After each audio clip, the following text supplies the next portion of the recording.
Kenapa orang takut ikut kajian salafi? Allahu a'lam. Kenapa nih takut? Siapa yang takut nih? Katanya keras ya. Biasanya orang kalau bilang keras itu karena ada alasan banyak penyebabnya. Yang pertama itu karena mereka belum pernah ikut sebelumnya. Dan mereka cuma sampai kepadanya sepotong-sepotong fatwa. Misal dia belum pernah pakai jilbab. Begitu disampaikan, nggak boleh loh ada ustadz ini. Terkenal ustadz dengan julukan salafi misalnya. Dan saya sudah bilang tidak ada kelompok salafi ya. Saya sudah bilang berapa kali. Orang-orang teman-teman kita yang berdakwah mengikuti sunnah Nabi sering mengatakan kaum salaf, ya. Kaum salaf maksudnya orang-orang terdahulu nih. Jadi sahabat, tabi'in itu maksudnya, gitu kan. Tapi divonis lah ini kelompok salafi. Biasanya teman-teman yang mengikuti sunnah Nabi ini kalau haram, halal, nggak ada toleransi. Memang begitu supaya jelas.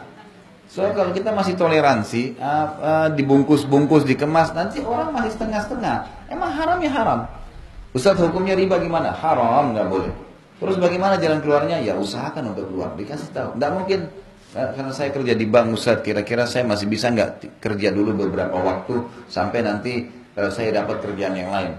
Kalau dia tidak begitu sunnah Nabi, mungkin dia masih bisa mengatakan, ya nggak apa-apa lah sampai kau dapat kerja. Wah ini berapa hari ditanggung sama dia tuh. Nggak boleh dong, dia mesti haram ya haram. Allah haramkan loh, Pak nggak boleh, Ibu nggak boleh loh ya. Sudah tahu, sebab kalau orang yang berbuat salah tadi bertaubat, ya gitu, maka apa yang masa riba misalnya, apa yang dia pernah dapatkan, Allah maafkan tuh. Dia pernah punya rumah, dia punya mobil, kalau dia belum tahu sebelumnya, maka itu dianggap bagi dia nggak masalah, sudah halal buat dia. Sekarang dia berusaha keluar dari masalah dia. Tapi seorang mufti, seorang alim tidak boleh mengatakan, oh boleh nggak apa-apa. Nah ini boleh nggak apa-apa nih, jadi masalah.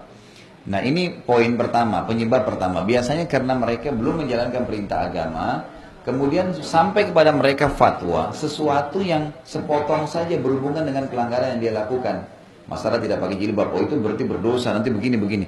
Dia cuma tangkap itu saja, dia tidak lihat globalnya, gitu kan. Jadi ini saran saya tentunya harusnya mereka hadir, mereka dengar. 1 kali pengajian, 2 kali pengajian, lihat materi yang berbeda. Maka mereka akan dapat jawabannya insya Allah. Gitu kan. Alasan yang lain, emang dasarnya ada juga orang yang maunya itu ilmu agama semua gampang-gampang saja. Gitu kan. Nah ini yang berbahaya nih.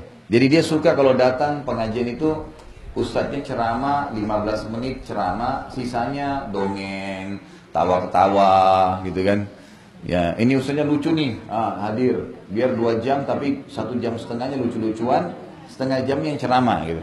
Nah ini wajar mereka nggak mau hadir pengajian yang benar gitu. Karena ini ilmu gitu kan.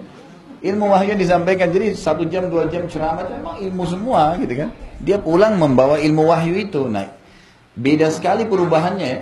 Orang yang hadir di pengajian yang memang disampaikan ilmu yang benar, itu beda perubahannya, drastis itu terjadi. Pasti, oh iya ya ini nggak boleh ya, oh ini boleh ya, jelas bagi dia. Ini seperti hitam dan putih nih.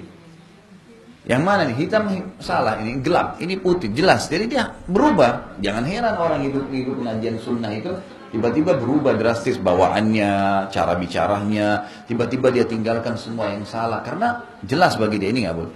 Tapi kalau yang seremoni seperti tadi gitu kan, maka jangan heran di 10 tahun pun pengajian tidak ada perubahan, itu wajar. Biasa saja. Karena ditoleransi, nggak apa-apa. Nggak apa-apa ini berarti ditanggung oleh yang bilang nggak apa-apa ya. Jadi mungkin seperti itulah yang saya tangkap, Allahu a'lam.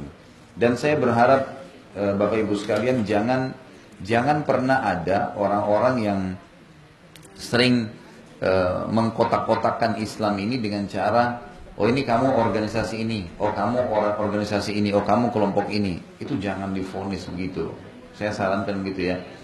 Jadi siapapun yang sedang berbicara depan kita, kalau mereka punya dalil yang jelas, Allah berfirman, Rasulullah SAW bersabda, jelas dalilnya, gitu kan? Maka kita bisa terima dari dia. Kita bisa terima dari dia. Ini kalau bukan kelompok saya, sudah saya nggak mau terima. Bisa. Gimana cara? Saya pun punya banyak salah. Teman-teman saya yang lain dai juga punya salah, manusia biasa. Dan kami pasti kalau beriman kepada Allah bisa menerima masukan. Saya terbuka sekali, saya sampai sampaikan di YouTube kalau saya pernah menyebutkan sesuatu yang salah, tolong disampaikan. Umar bin Khattab berkata,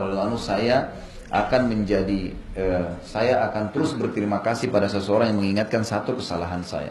Ali bin Abi Thalib mengatakan, saya akan terus berkhidmah, membantu seseorang ya yang mengingatkan saya satu kesalahan saya. Kita wajar salah, jadi jangan sampai juga Bapak Ibu memvonis misalnya kalau Ustadz itu tidak mungkin salah. Bisa salah, bisa salah, bisa dari riwayat yang salah disampaikan gitu kan. Itu bisa terjadi. Kenapa sekarang Syekh Albani rahimahullah datang membuat buku silsilah hadis sahih, silsilah hadis lemah. Dan ada banyak hadis di buku beliau yang sudah disahihkan oleh perawi-perawi hadis yang terdulu seperti Imam Tirmidzi, Abu Daud, Imam Nasai yang lebih dulu, yang jelas-jelas paham agama. Kok bisa beliau datang kemudian beliau mengambil, oh ini hadis ini lemah sebenarnya karena ditemukan jalurnya seperti ini. Oh hadis ini dilemahkan, oh ini hadis sahih karena ini dijalurkan begini. Karena memang setiap orang bisa saja berbuat salah. Bisa saja memang penulis buku itu awalnya memang salah atau malah penyusun yang sekarang salah. Allah memberikan kita akal fikiran untuk bisa menerima dalil-dalil yang ada.